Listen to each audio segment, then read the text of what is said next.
Bonjour! Video 2 here on Wednesday. How are ya? I've been saying that every time. You're never gonna answer, at least in this moment, but I don't know. I like welcoming you in. We're all in this together. So yeah, like I said before, video 2 gonna be did the writing that I talked about doing. 1 page a day. I did more than that, in fact. So yeah, trying to frame what I'm going to be speaking about if somebody asks.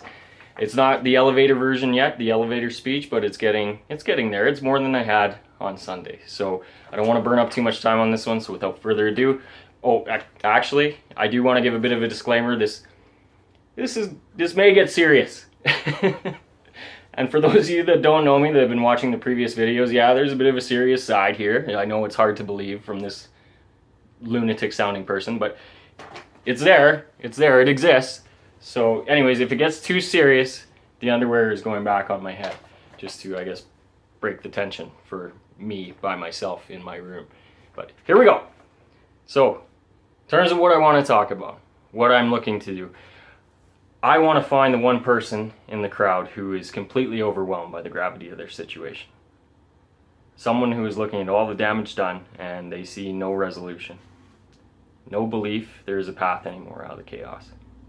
That's who I want to speak to. Well, I want to speak to everybody, but that's my target audience. Because I've been there.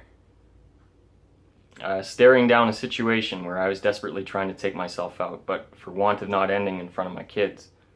Forced to make a phone call and finally pull the entire structure down on my head. Help is not what I wanted at the time.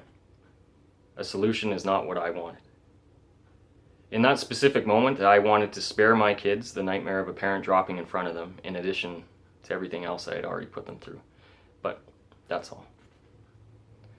There wasn't some grand design on my part. There wasn't some remaining sliver of hope or even self-preservation that spurred me to act.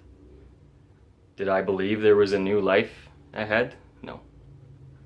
Did I even care to have one? Absolutely not.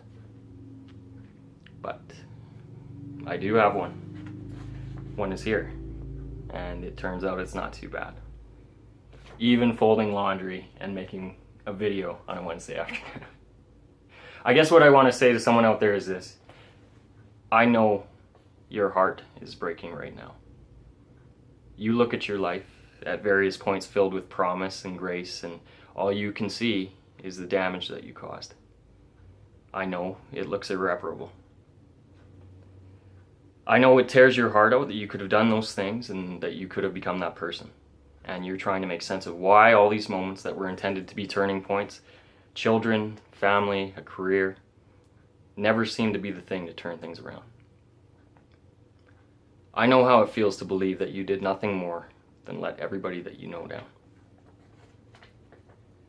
I've even been to that place where it becomes easy to believe one of the most heinous lies we could ever tell ourselves.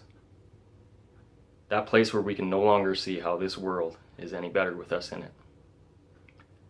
I used to live there, and nobody, no human being, no force of nature could have ever convinced me on any of those days that I had any value left to bring to this world, or the people in it, or to those that I love and who have loved me. To that person listening and feeling this way right now, I swear on everything sacred, I wish I knew the exact words, now or ever, that on their own would be enough to steal that burden from you and to unbreak your heart.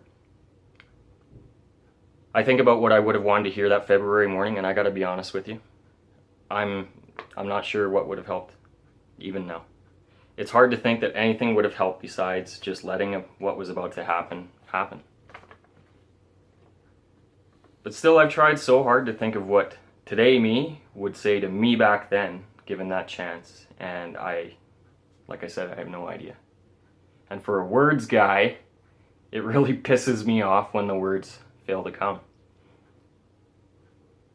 But I do picture myself sitting down quietly beside that shell of a human being, gently putting my hand on his shoulder, looking into those hollow and terrified eyes with the most compassion I could ever summon, and saying, I know you don't want to hear this right now, and furthermore, I know you aren't going to believe me.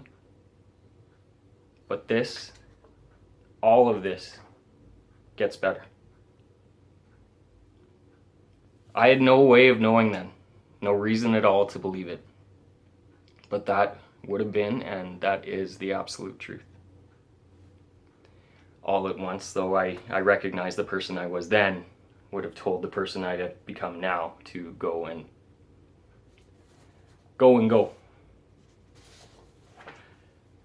Maybe it's enough for now to say to you what someone said to me that morning.